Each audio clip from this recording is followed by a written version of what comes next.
2023-24 শিক্ষাবর্ষে জাতীয় বিশ্ববিদ্যালয়ের স্নাতক পাস শ্রেণীতে ভর্তির আবেদন শুরু হয়েছে। এই প্রক্রিয়া চলবে আগামী 30 জুন রাত 12টা পর্যন্ত। যে সকল শিক্ষার্থীরা 2019, 20 ও 21 সালের এসএসসি ও সমমান পরীক্ষায় এবং 2021, 22 ও 23 সালের এইচএসসি ও সমমান পরীক্ষায় উত্তীর্ণ হয়েছে তারাই কেবল ডিগ্রি কোর্সে ভর্তি হওয়ার জন্য আবেদন করতে পারবে।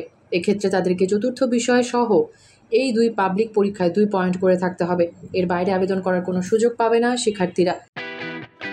শৌখিনতায় নবাবী আভিজাত্যের পাঞ্জাবি নিয়ে নবাব আরং পাঞ্জাবি এখন বিয়ানীবাজারে।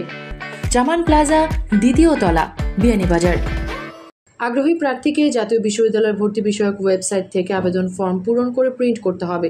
এরপর ওই ফর্ম সহ আবেদন ফি 300 টাকা কলেজ ফান্ডে জমা দিতে হবে। এদিকে আবেদন প্রক্রিয়া সম্পন্ন হলে পর্যায়ক্রমে মেধা তালিকা প্রকাশিত হবে। মেধা তালিকায় চান্সপ্রাপ্ত শিক্ষার্থীদের ভর্তি প্রক্রিয়া শুরু হবে। ভর্তিকৃত শিক্ষার্থীদের আগামী 25 জুলাই থেকে শ্রেণী কার্যক্রম শুরু হবে। মেহরুন বিনতে ফেরদৌস, এবিটিভি।